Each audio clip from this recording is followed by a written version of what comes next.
Hello friends, आप सभी का स्वागत है आज के नए वीडियो में। आज हम लोग डिस्कस करने जा रहे हैं इनडायरेक्ट सोर्सेज के बारे में। इंटीरियर ऑफ द अर्थ के इनडायरेक्ट सोर्सेज के बारे में हम लोग डिस्कस कर रहे हैं। पहले से ही हम लोग इसमें सिस्मिक एक्टिविटीज़ के बारे में डिस्कस कर रहे हैं जो अर्थक्वेक से रिलेटेड है। तो अर्थक्वेक को हम लोग पूरी तरीके से पढ़ लेंगे, फिर समझ में आएगा हमें कि क्यों सिस्मिक एक्टिविटी या बोल सकते हैं अर्थक्वेक से हम लोग इंटीरियर ऑफ अर्थ को कैसे जान सकते हैं, वो हमें क्लियर हो जाएगा। तो हम लोग अर्थक्वेक को पढ़ने की कोशिश कर रहे हैं। तो इससे पहले वाले वीडियोस में हम लोग देख चुके हैं कि अर्थक्वेक क्या है और किस तरह फॉल्ट के अलोंग एनर्जी रिलीज होती है और उस एनर्जी वो एनर्जी जो है वेव के फॉर्म में ट्रेवल होती है inside the interior of the अर्थ, मतलब इंटीरियर ऑफ द अर्थ में, और सरफेस तक आती है किस फॉर्म में, वेव्स की फॉर्म में।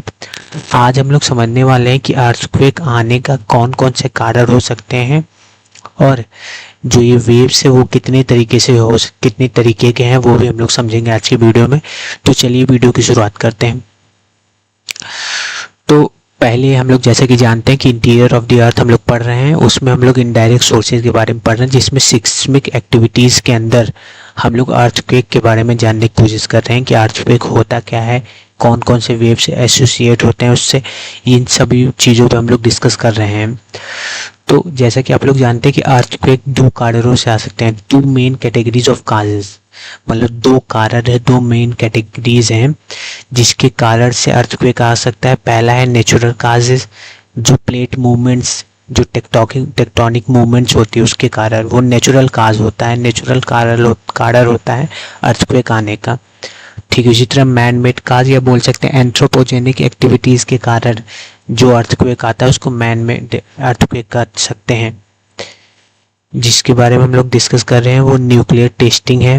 न्यूक्लियर टेस्टिंग के कारण ये अर्थक्वेक आ सकता है या डैम कंस्ट्रक्शन के कारण ये अर्थक्वेक आ सकता है। ठीक है, तो आशा करता हूँ मुझे आपको समझ में आया होगा कि क्या दो कारण हैं जिसकी वजह से अर्थक्वेक आता है। पहला नेचुरल काज है, दूसरा मैन मेड काज है। ठीक है, अब जैसा कि हम लोग जानते हैं कि as we know during the earthquake energy release, जैसे कि हम लोग जानते हैं कि अर्थक्वेक जब आता है तो एनर्जी रिलीज होती है और ट्रेवल करती है in the form of waves की फॉर्म में ट्रेवल करती है। और ये जो वेव है इसको हम लोग सिस्मिक वेव बोल सकते हैं या अर्थक्वेक वेव बोलते हैं। ठीक है, सिस्मिक वेव बोल सकते हैं या अर्थक्वेक वेव बोल सकते हैं।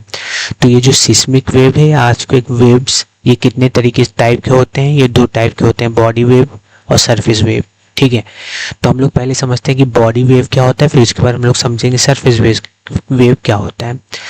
तो बॉडी वेव के बारे में हम लोग समझने की कोशिश करते हैं। तो body wave are generated due to release of energy at the focus and move in all direction travelling through the body of the earth, यानी कि ऐसे वेव्स जो इंटीरियर ऑफ द अर्थ में ही, मतलब अर्थ के बॉडी में ही ट्रेवल करते हैं, फोकस से रिलीज होते हैं एनर्जी वेव के फॉर्म में, केवल inside of the earth he travel करते हैं, वो हमारे बॉडी वेव होते हैं। जैसा कि नाम से पता चल रहा है कि ये बॉडी में है, यानी कि अंदर ही, यानी कि अर्थ के इनसाइड में ही ये वेव जो ट्रेवल करते हैं उसको हम लोग बॉडी वेव बोलते हैं। ठीक है, ये दो टाइप के होते हैं। कौन कौन से? पी वेव बोल सकते हैं या प्राइमरी वेव जिसको कहते हैं, एस वेव बोल सकते हैं जिसको सेकेंडरी वेव्स कहते हैं। ठीक है, तो क्लियर होगा बॉडी के अंदर जो वेव ट्रेवल करते हैं, किस बॉडी के, मतलब अर्थ के इंटीरियर में जो वेव्स ट्रेवल करते हैं, जब फोकस से एनर्जी रिलीज होती है और वेव्स के फॉर्म में ट्रेवल करती है, तो जो वेव्स बॉडी के अंदर होते हैं उसको बॉडी वेव कहते हैं। और दो तरीके से होते हैं, ये दो तरीके के होते हैं, P waves and S wave, यानी कि प्राइमरी वेव या सेकेंडरी वेव। ठीक है, अब इन दोनों के बीच में हम लोग डिफरेंसेस समझ लेते हैं कि प्राइमरी वेव और सेकेंडरी वेव्स में क्या डिफरेंस है। तो जैसा कि पी वेव से आप लोग समझ रहे हैं प्राइमरी वेव और एस वेव से हम लोग समझ रहे हैं सेकेंडरी वेव्स। ठीक है, तो वेव टाइप्स ये लॉन्गिट्यूडनल और कंप्रेशनल वेव्स होते हैं और ये ट्रांसवर्स और शियर वेव होते हैं। अभी हम आपको फिगर दिखाते हैं तो समझ में आता है कि कैसे। तो कंप्रेशनल यानी कि ऐसे वेव्स जो दबते हैं, समझ रहे हैं, सिकुड़ सकते हैं, कंप्रेस हो सकते हैं। ठीक है, ये स्प्रिंग का एग्जांपल ले सकते हैं तो आपको समझ में आएगा कि प्राइमरी वेव कैसे एक कंप्रेशन वेव है, यानी कि वो अपनी ही जगह पे सिकुड़ सकता है, कंप्रेस हो सकता है, दब सकता है। ठीक है, और सेकेंडरी वेव्स, शियर वेव्स कैसे है, और यानी कि ट्रांसवर्स वेव कैसे है, शियर मतलब मुड़ना होता है। तो जैसा कि आप लोग देख रहे हैं कि ये जो वेव्स है ये मुड़ के ट्रेवल कर रही है और ये जो वेव है ये केवल सिकुड़ रही है, कंप्रेस हो रही है, मुड़ नहीं रही है। तो यानी कि प्राइमरी वेव जो है वो कंप्रेस करती है और सेकेंडरी वेव है वो शियर वेव है। शियर वेव यानी कि मुड़ना। ठीक है, आशा करता हूँ समझ में आया होगा।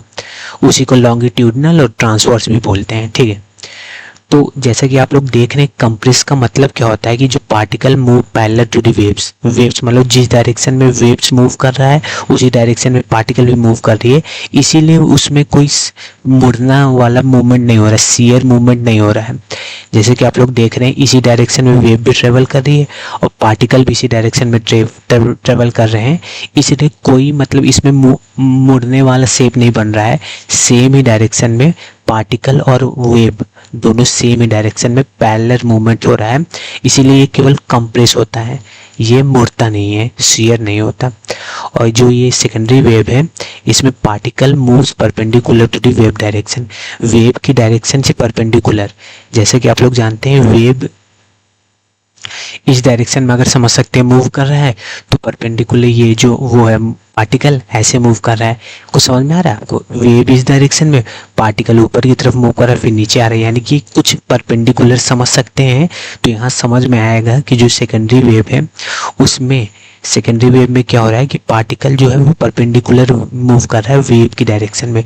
वेव अगर समझ सकते हैं कि वेव अगर सीधे जा रही है तो पार्टिकल एक बार ऊपर हो रहा है, एक बार ऊपर जा रहा है, एक बार नीचे आ रहा है, एक बार ऊपर जा रहा है, एक बार नीचे आ रहा है। ठीक इस तरह मूव कर रहा है, यानी कि समझ सकते हैं कुछ परपेंडिकुलर तरीके से मूव कर रहा है, परपेंडिकुलर तरीके से मूव कर रहा है। ठीक है, आशा करता हूँ ये समझ में आया होगा आपको।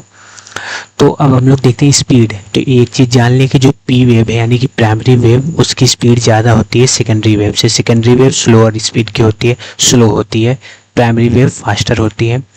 और जो मीडियम है प्राइमरी वेव का वो सॉलिड, लिक्विड एंड गैस, यानी कि प्राइमरी वेव जो है वो तीनों मीडियम में ट्रेवल करती है, लेकिन वही सेकेंडरी वेव केवल सॉलिड में ही ट्रेवल करती है। सेकेंडरी वेव केवल सॉलिड में ट्रेवल करती है।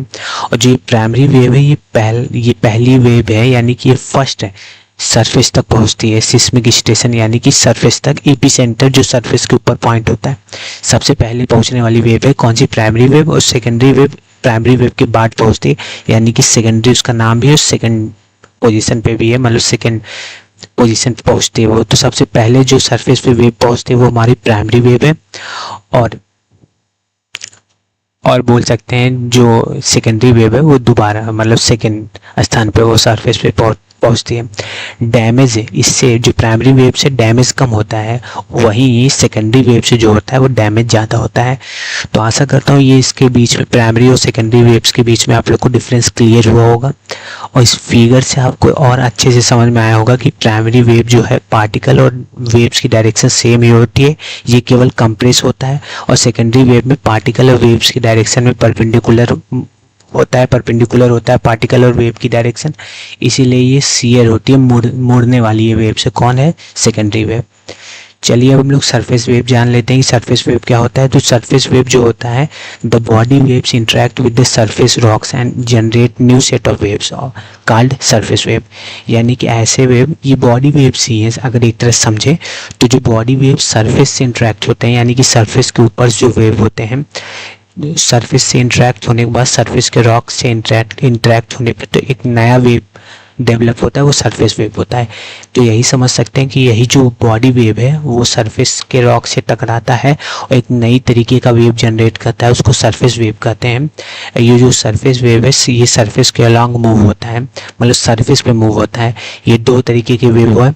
हम लोग प्राइमरी और सेकेंडरी वेव को अच्छे से जान लिए हैं। अब हम लोग ये लव और रिले वेव्स जो है, दो टाइप हैं सरफेस वेव को, इसको उतना डीपली जानने की जरूरत नहीं, बस जान लीजिए कि दो तरीके के होते हैं, love waves and relay waves. Surface wave के दो टाइप्स होते हैं।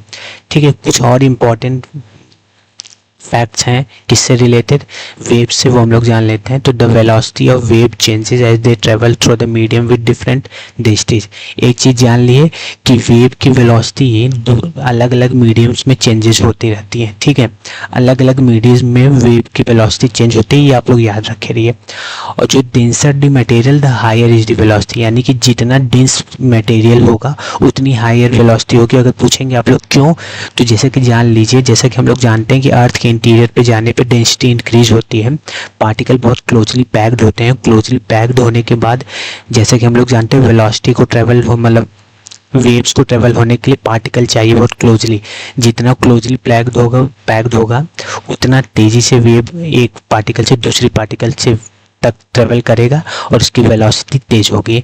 दियर direction also changes as they reflect और reflect when coming across material with different density. जैसे कि आप लोग जानते हैं कि velocity of the waves changes होती है एक मीडियम से दूसरे मीडियम थ्रू दी मटेरियल की एक डेंसिटी से दूसरे डेंसिटी में जाने पे और एक मीडियम से दूसरे मीडियम में जाने पे डायरेक्शन भी वेव्स की चेंज होती है। ठीक है, तो ये आप लोग जानते रहिए कि वेलोसिटी और डायरेक्शन दोनों चेंज होती है एक मीडियम से दूसरे मीडियम में, बोल सकते हैं एक डेंसिटी से दूसरे डेंसिटी के मटेरियल में जाने से। तो ये रहा पूरा हमारा वेव्स, बॉडी वेव और सरफेस वेव अच्छे से हम लोग डिस्कस कर लिए हैं। कल हम लोग कुछ और एक्स्ट्रा टॉपिक जो रिलेटेड हैं अर्थक्वेक से वो हम लोग समझेंगे। आज का वीडियो कैसा लगा कमेंट करके ज़रूर बताइए। वीडियो को लाइक एंड चैनल को सब्सक्राइब जरूर करिए। धन्यवाद।